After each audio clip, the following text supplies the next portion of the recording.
नमस्ते दोस्तों। इस दिलचस्प विश्लेषण में आपका स्वागत है। कहीं ना कहीं हम सब ने कभी ना कभी ये जरूर सोचा है कि आखिर ये दुनिया चल कैसे रही है। आज हम एक ऐसी जादुई और हैरतअंगेज दुनिया में चलने वाले हैं जो हमारे चारों तरफ है, लेकिन हमें दिखाई नहीं देती। सोचिए, आपने एक मैसेज टाइप किया और पलक झपकते ही वो दुनिया के दूसरे कोने में पहुंच गया।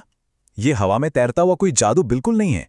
इसके पीछे एक पूरा बेहद व्यवस्थित विज्ञान काम कर रहा है, जिसे डेटा संचार या डेटा कम्युनिकेशन कहा जाता है।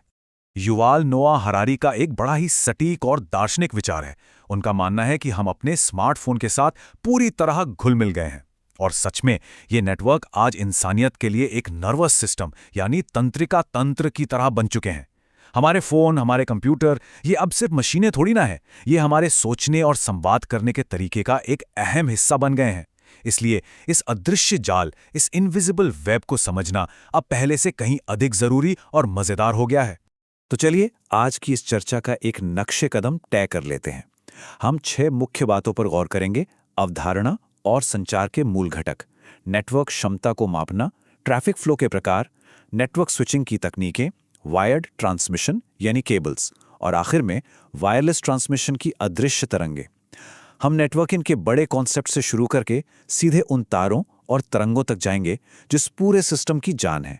भाग 1, अवधारणा और संचार के घटक, कनेक्शन के मूल तत्व। किसी भी डिजिटल लेनदेन के लिए एक बुनियादी आधार का होना बहुत जरूरी है। तो आइए यहीं से शुरुआत करते हैं। तो एक नेटवर्क के काम करने के लिए 5 अनिवार्य चीजों का होना बिल्कुल तय है। पहला, एक सेंडर जो डेटा भेजता है। दूसरा, एक रिसीवर जो उसे प्राप्त करता है। तीसरा, मैसेज जो असल जानकारी है, चाहे वो टेक्स्ट हो, ऑडियो हो या कोई वीडियो। चौथा है संचार मीडिया, यानी वो रास्ता जहां से डेटा गुजरेगा। और पांचवां, सबसे जरूरी, प्रोटोकॉल। ये वो सख्त नियम हैं जो ये तय करते हैं कि डेटा का आदान प्रदान बिना किसी गड़बड़ी के हो। असल में कोई भी नेटवर्क सिर्फ जानकारी साझा करने का एक सख्त एग्रीमेंट ही तो है। ये पूरी व्यवस्था बड़ी ही शानदार है। यहाँ अलग अलग उपकरण आपस में जुड़कर नोड्स की तरह काम करते हैं। और मजेदार बात यह है कि हर उपकरण लगातार सेंडर और रिसीवर की भूमिका बदलता रहता है। एक पल में आपका कंप्यूटर सेंडर है और अगले ही सेकंड किसी प्रिंटर या सर्वर से संवाद करते वक्त वो रिसीवर बन जाता है। ये एक कभी न रुकने वाला चक्र है। भाग 2, नेटवर्क क्षमता को मापना, कितना तेज, कितना ज्यादा। अब भौतिक उपकरणों से अपना ध्यान हटाकर उन रास्तों की क्षमता पर केंद्रित करते हैं। आखिर ये डेटा कितना तेज और कितनी मात्रा में ट्रैवल कर सकता है। यहाँ सबसे पहला सवाल आता है कि आखिर बैंडविड्थ किस चिड़िया का नाम है। देखिए, बैंडविड्थ का मतलब ये नहीं है कि आपका मैसेज कितनी तेजी से जा रहा है। ये असल में उस रास्ते या चैनल की संभावित क्षमता को दर्शाता है, जिसे हर्ट्ज में मापा जाता है। इसे पानी के एक पाइप की तरह सोचिए। पाइप जितना चौड़ा होगा, उसमें से एक बार में उतना ही अधिक डेटा गुजरने की क्षमता होगी। अब बैंडविड्थ के बाद बारी आती है डेटा ट्रांसफर रेट की। ये वो असल स्पीड है जिस पर आपका डेटा यात्रा कर रहा है। ये इस बात का हिसाब रखता है कि एक सेकंड में कितने बिट्स सफलतापूर्वक अपनी मंजिल तक पहुंच गए। इसे हम बिट्स प्रति सेकंड या बीपीएस में मापते हैं। अगर बैंडविड्थ पाइप की चौड़ाई है तो डेटा ट्रांसफर रेट उस पाइप से असल में बहने वाले पानी की मात्रा है। आधुनिक नेटवर्क क्षमता का स्केल तो सच में हैरान करने वाला है। आजकल डेटा कितनी तेजी से बढ़ता है, जरा सोचिए। किलोबिट से कहानी शुरू होती है, फिर मेगाबिट, फिर गीगाबिट और अब तो टेराबिट तक बात पहुंच गई है। हर अगला स्तर पिछले वाले से ठीक 1024 गुना बड़ा हो जाता है। ये जो लगातार बढ़ती हुई क्षमता है ना, इसी की वजह से आज हम हाई डेफिनेशन वीडियो स्ट्रीम कर पाते हैं और भारी भरकम डेटा आसानी से ट्रांसफर कर लेते हैं। भाग 3, ट्रैफिक फ्लो के प्रकार, डिजिटल सड़क के नियम। नेटवर्क की क्षमता को समझने के बाद अब देखते हैं कि ये डेटा अपना रास्ता कैसे तय करता है। ये डिजिटल सड़क के नियम बड़े ही दिलचस्प हैं। सिंप्लेक्स संचार को आप एक बिल्कुल सख्त वन वे सड़क की तरह समझ लीजिए। यहां डेटा का ट्रैफिक कभी वापस पलटकर नहीं आ सकता। पूरा का पूरा चैनल सिर्फ एक ही दिशा में डेटा भेजने के लिए रिजर्व होता है। उदाहरण के लिए, जब आप अपने कीबोर्ड पर कुछ टाइप करते हैं तो डेटा सिर्फ कंप्यूटर के अंदर जाता है, कंप्यूटर से वापस कीबोर्ड में कुछ नहीं आता। थोड़ा आगे बढ़ते हैं। दूसरा तरीका है हाफ डुप्लेक्स संचार। इसे एक ऐसे संकरे पुल की तरह सोचिए जिसे दोनों तरफ की गाड़ियां इस्तेमाल तो करती हैं, पर एक बार में सिर्फ एक ही तरफ से। यहाँ रास्ता एक है और दोनों डिवाइस सेंड और रिसीव कर सकते हैं, पर एक ही समय पर नहीं, एकदम वॉकी टॉकी की तरह। जब एक बोल रहा होता है तो दूसरा सिर्फ सुनता है। और आखिर में आता है फुल ड्यूप्लेक्स संचार। ये समझ लीजिए कि एक बेहद चौड़ा टू वे हाईवे है। डेटा एक ही समय पर दोनों दिशाओं में फुल स्पीड से दौड़ता है। आजकल की जो मॉडर्न कम्युनिकेशन है उसे इसी सिस्टम की ज़रूरत होती है। जब हम अपने स्मार्टफोन पर बात कर रहे होते हैं तो दोनों तरफ से लोग एक ही समय पर बोल और सुन सकते हैं बिना किसी रुकावट के। भाग 4, नेटवर्क स्विचिंग तकनीक, डेटा को रूट करना। ट्रैफिक के फ्लो से आगे बढ़ते हुए अब उस जटिल तर्क को समझना जरूरी है कि एक विशिष्ट संदेश बिना खोए अपनी सटीक मंजिल तक कैसे पहुंच जाता है। यहाँ दो मुख्य तरीकों की तुलना करना बहुत जरूरी है। पहला है सर्किट स्विचिंग, जो थोड़ा पुराना तरीका है।